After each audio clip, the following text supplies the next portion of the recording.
Moscow published a list of 18 American officials banned from entering Russia. The move is in retaliation to Washington's publishing a list of Russian citizens allegedly implicated in human rights abuses. 16 of those names on Washington's so-called Magnitsky list include police officers, investigators, prison officers and tax inspectors. They are allegedly implicated in the death of a Russian lawyer, Sergey Magnitsky. The remaining 2 are Chechens linked to other human rights abuses.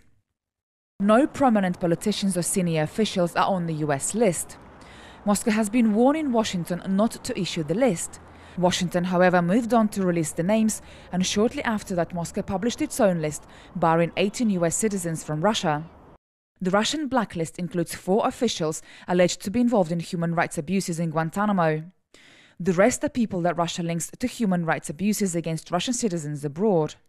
Moscow's list includes judges and special agents who were involved in detention and extradition of Russian businessman Viktor But from Thailand to New York in 2010. The Russian Foreign Ministry said it was forced to respond to anti-Russia rhetoric in the US Congress. It called Washington's Magnitsky list absurd and an attempt to blackmail Russia. The so-called Magnitsky list was first suggested by Congressman Benjamin Cardin in April 2010, and it originally included 60 Russian officials. Last year, a decision was made to extend the list. The Congress demanded up to 280 people to be included in it. However, the number was later significantly reduced. Political analysts say the move was an attempt to limit the damage to relations between Russia and the US.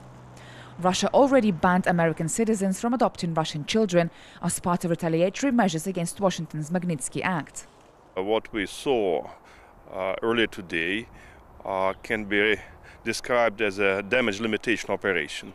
Neither side wants to escalate the conflict. Therefore, the so-called Magnitsky list on the US side was so short, and it didn't include any high-level political figures. It does not mean that it cannot be extended, but for the time being, the Obama administration is clearly interested in trying to, enhance the US-Russian cooperation. Moscow says it's not interested in a battle of blacklists, but couldn't ignore the US making such a move. Julia Lubova, Press TV, Moscow.